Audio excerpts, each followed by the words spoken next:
Selamat berjumpa lagi dalam pelajaran agama. Mari kita tetap konsentrasi belajar dan sebelum kita memulai bab 2 dengan judul Hidup Berpengharapan, mari kita berdoa. Tuhan Yesus yang baik, kami akan belajar kembali pendidikan agama Kristen. Tolong kami supaya kami bisa mengerti maksud dan kehendak-Mu sehingga kami terus berpengharapan di dalam iman kepadamu. Dalam nama Yesus, amin. Nah, hari ini hidup berpengharapan kita awali dengan baca 2 Korintus 4 ayat 8. Di situ ditulis tentang bagaimana seorang yang menaruh pengharapannya kepada Tuhan. Nah, mengawali materi kita, setelah membaca Alkitab, berita juga akan cerita tentang Saulus. Saulus yang dulunya adalah seorang yang dia taat kepada raja, dia dengar-dengaran, tetapi kemudian dalam perjalanannya dia ditangkap oleh Tuhan, dia mendapatkan penglihatan walaupun dia dalam kondisi buta. Kenapa dia dibutakan? Supaya kemuliaan Allah dinyatakan, dan disitulah Saulus yang berubah menjadi Paulus kemudian percaya bahwa ada Tuhan Allah yang hidup, yang berkuasa dalam hidupnya. Dia berhenti mengejar orang Kristen dan justru dia menjadi seorang rasul besar. Dia yang menulis beberapa kitab, bahkan mengunjungi beberapa kota supaya banyak orang diselamatkan. Nah, cerita kedua adalah seorang ibu yang hidup dalam pengharapan iman kepada Kristus. Ibu ini bernama Monica.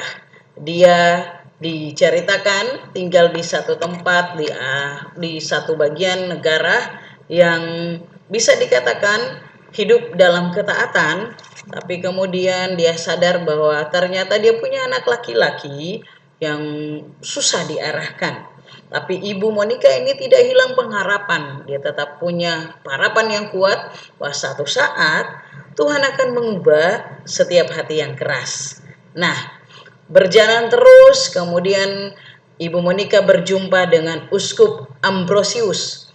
Uskup Ambrosius ini kemudian memberi pemahaman, mengajar sang anak dari Ibu Monica, dan akhirnya sang anak berubah, hidup dalam pertobatan, hidup dalam pengharapan kepada Tuhan, dan dialah yang disebut oleh orang di masa dulu bahkan sampai sekarang dalam tulisan sejarah, yaitu Agustinus, seorang bapak gereja yang punya peran sangat besar bagaimana kehidupan gereja bertumbuh di tengah-tengah dunia ini. Nah, anak-anakku, ketika perjalanan orang Israel hidup dalam tekanan, maka mereka punya satu keinginan supaya diubah. Dan inilah yang dimasukkan dalam sub bahasan kita, berharap akan kedatangan Mesias. Siapakah Mesias itu? Mesias adalah Yesus Kristus. Masa setelah Salomo meninggal atau wafat, Israel pecah menjadi dua. Yang satu berpusat di Yerusalem, yang satu berpusat di Yehuda. Pola kehidupan mereka menjadi tidak baik karena mereka pikir, raja-raja dunia ini tidak mampu membuat kondisi mereka menjadi baik. Kemudian mereka hidup dalam keberdosaan, hidup dalam berbagai-bagai hal yang tidak baik. Mereka merasa bahwa tidak ada pemulihan dalam kehidupan mereka. Sehingga suara kenabian antara lain dalam Yesaya 40 ayat 1 sampai 2, Mika 5 ayat 1 sampai 2, bisa dibaca di rumah, adalah suara-suara yang memberikan keyakinan dan kepastian kepada Israel bahwa mereka pasti akan didatangkan oleh Allah Sang Mesias. Nah, kenapa orang Israel seperti itu?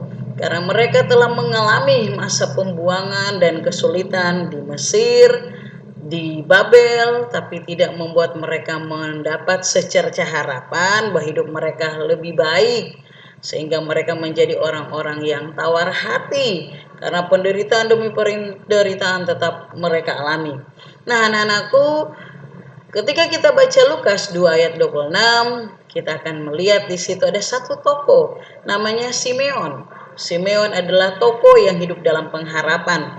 Dia yakin bahwa janji yang dituliskan, yang disebutkan di dalam Yesaya, di dalam Mika, janji pemulihan untuk Israel nanti akan terwujud karena Tuhan tidak pernah ingkar janji.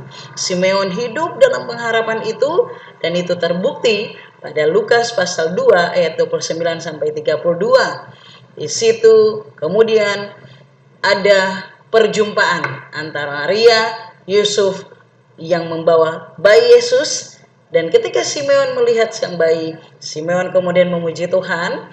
Simeon yakin bahwa inilah Mesias yang dijanjikan itu. Lengkapnya anak-anakku bisa membaca ya. Dan itulah sikap orang yang berharap pada kedatangan Mesias. Nah, dalam Ibrani 6 ayat 19 itu juga menjadi motivasi buat kita pentingnya memiliki harapan. Jadi harapan itu seperti sau yang kuat yang membuat kita aman, kemudian segala sesuatu yang kita pikirkan semuanya akan teratasi ketika kita berpegang teguh pada Tuhan.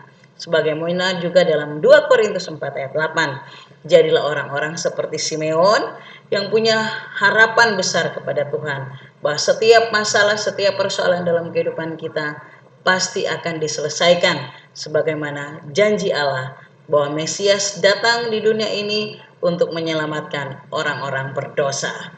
Nah, anak-anakku, silakan menyimak dan membaca Mazmur 119, tulislah kata-kata dan tulislah ayat. Di dalamnya ada kata-kata yang menyatakan pengharapan pemazmur.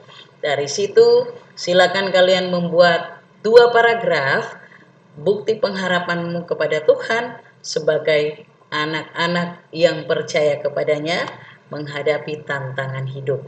Ya, sampai berjumpa dalam pembelajaran berikutnya. Tetap jaga kesehatan, jaga jarak, tetap tenang di rumah, dengar-dengaran pada orang-orang di rumah, jadilah anak yang baik, dan Tuhan Yesus memberkati kita semua.